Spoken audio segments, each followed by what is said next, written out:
A local pro boxing champion that also trains Chiefs safeties is giving free training to kids in Kansas City that want to be the next contender.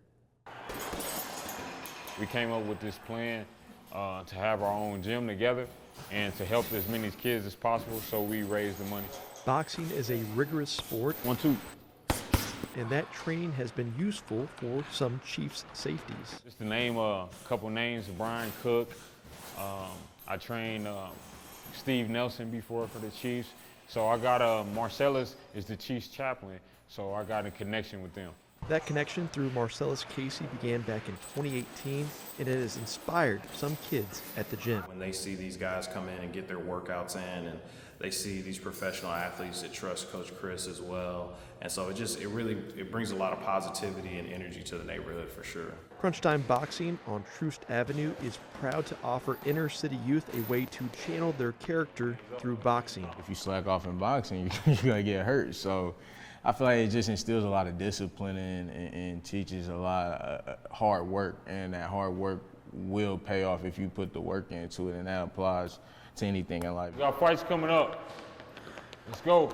He's very encouraging and very critical. He knows when to criticize you, but also build you up at the same time, so it doesn't demoralize you or something like that. Coach Thompson said he didn't have great mentorship when he was a kid. Again. And boxing helped teach him how to control his emotions. My end goal here is to help as many kids as possible. I didn't have that growing up, but I just wanted to be able to chase my dreams and help the kids chase theirs. I spoke to neighbors out here, and they tell me everything stems from this U-Haul. This moving truck was being used by a woman to get her things out of a home just down the street, and that's what led to police being called to this scene.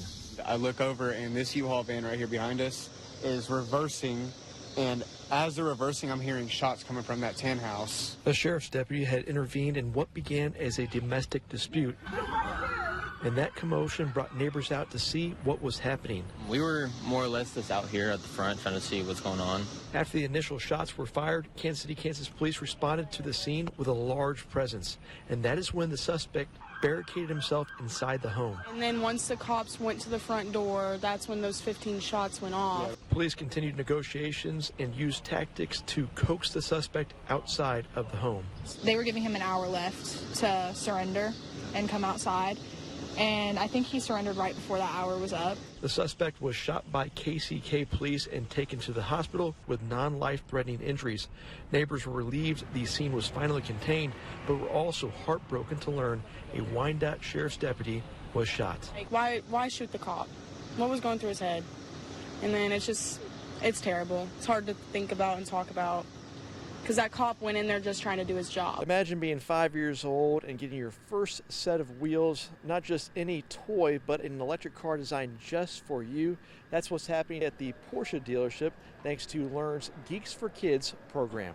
The parents are crying and the team is cheering and the kid is smiling, and you think, wow, I could make more cars. All of the cars are custom built by some talented engineers. Some are operated by joysticks, some with buttons. This, if you can slap the middle button, it goes forward. If you slap the button on the right, it goes forward and turns.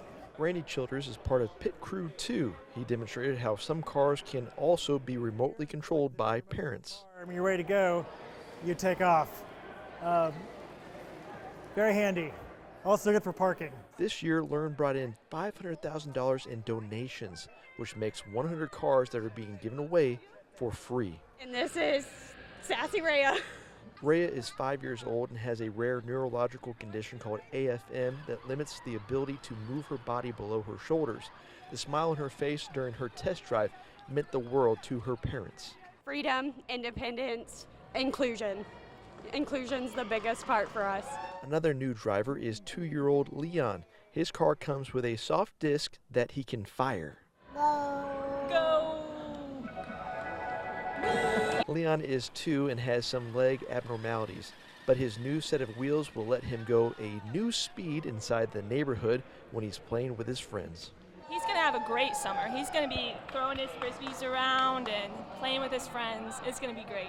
Some kids took a sibling for a ride, others raced a loved one, but in the end, every lap was a chance for kids to just be kids. Reporting from the finish line in Merriam, Ryan Hennessy. For 2 staff members here at Raytown South, that estimated 15 minutes felt like an eternity. They took turns doing chest compressions, fighting to keep the student alive, each second spending longer and longer as they waited for signs of a heartbeat. Yeah, I was just praying that what we were doing was going to work and that he was going to be okay. It was really just kind of a scary situation at that moment. Cardiac arrest in a student is rare. This incident in March marked only the second time in a decade that it's happened in the Raytown School District.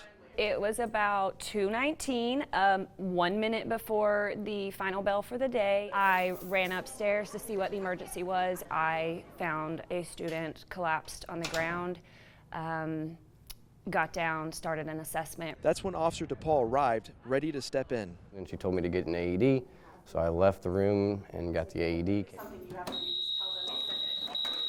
He came back to the room as she had already started chest compressions. As Nurse Rose focused on the AED, Officer DePaul took over chest compressions. We were able to get it turned on. It said administer a shock. Deliver shock now. Continued CPR, and then he ended up coming to. All happened in probably 15 minutes, and it felt like it was about 8 hours long. Raytown is part of Project Adam, a partnership with Children's Mercy that trains school staff twice a year to handle cardiac emergencies. That training and teamwork made all the difference. I was able to get the information that the AED reads while it's on a patient. I was able to get that to Children's Mercy, and Children's Mercy was able to effectively care for this kid based off of the information that we were able to get. Children's Mercy says that sudden cardiac arrest happens in just 1 out of every 25 schools a year. Rare, but that's why being ready matters. Nurse Rose and Officer DePaul were ready, and a student is alive today because of it. Reporting from Raytown, Ryan Hennessy.